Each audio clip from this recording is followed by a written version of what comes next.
সুনামগঞ্জে হিন্দু পরিবারে হামলা, ভাইরাল এই দাবিটি বিভ্রান্তিকর।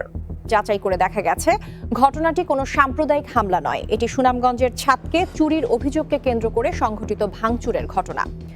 ভিডিওতে যাকে দেখা যাচ্ছে তিনিও কোনো হিন্দু নারী নন, বরং সংশ্লিষ্ট পরিবারের সদস্য। অর্থাৎ একটি স্থানীয় ঘটনাকে ইচ্ছাকৃতভাবে সাম্প্রদায়িক রং দিয়ে অপপ্রচার চালানো হচ্ছে। বিস্তারিত জানুন আমাদের প্রতিবেদক রাফিদ হাসানের রিপোর্টে।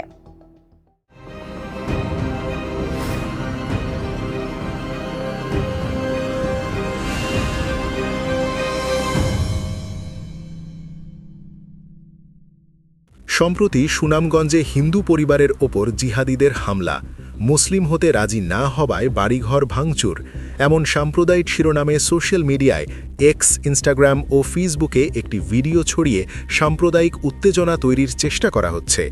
সেখানে দাবি করা হচ্ছে সুনামগঞ্জে নাকি এক হিন্দু পরিবার ইসলাম ধর্মগ্রহণে রাজি না হওয়ায় তাদের বাড়িতে হামলা চালানো হয়েছে। কিন্তু ফ্যাক্ট চেক বলছে এই বর্ণনা সম্পূর্ণ মিথ্যা। যাচাই করে দেখা গেছে ভিডিওটি কোনো ধর্মীয় বা সাম্প্রদায়িক হামলার নয়। এটি গত ২৫ মার্চ সুনামগঞ্জের ছাতক উপজেলায় চুরির অভিযোগে কেন্দ্র করে সংগঠিত ভাঙচুরের ঘটনা। স্থানীয় সংবাদ মাধ্যম ও জাতীয় গণমাধ্যমের প্রতিবেদনে বলা হয়েছে, গরু চুরির অভিযোগে উত্তেজিত লোকজন আলী হোসেন ও তারেক মিয়ার বাড়িতে হামলা চালায়।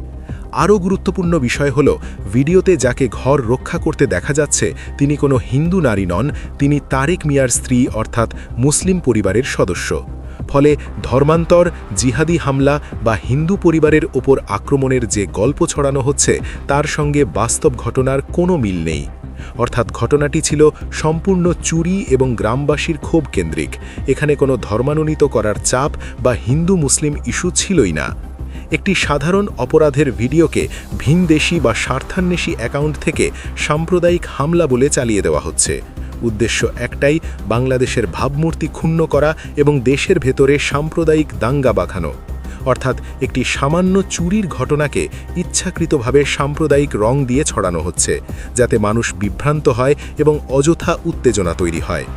মিস ইনফরমেশনের সবচেয়ে বিপজ্জনক দিক হল, এটি খুব দ্রুত মানুষের আবেগে আঘাত করে সমাজে বিভেদ ছড়ায়। এ ধরনের বিভ্রান্তিকর তথ্য সমাজে অযথা উত্তেজনা ও বিভেদ তৈরি করে। তাই কোনো ভিডিও ভাইরাল হলেই বিশ্বাস নয়, যাচাই করুন, সত্য জানুন এবং মিস ইনফরমেশনের বিরুদ্ধে সচেতন থাকুন। একটি ভুল তথ্য সমগ্র সমাজকে বিভ্রান্ত করতে পারে, তাই তথ্য যাচাই করুন, গুজব থেকে সতর্ক থাকুন।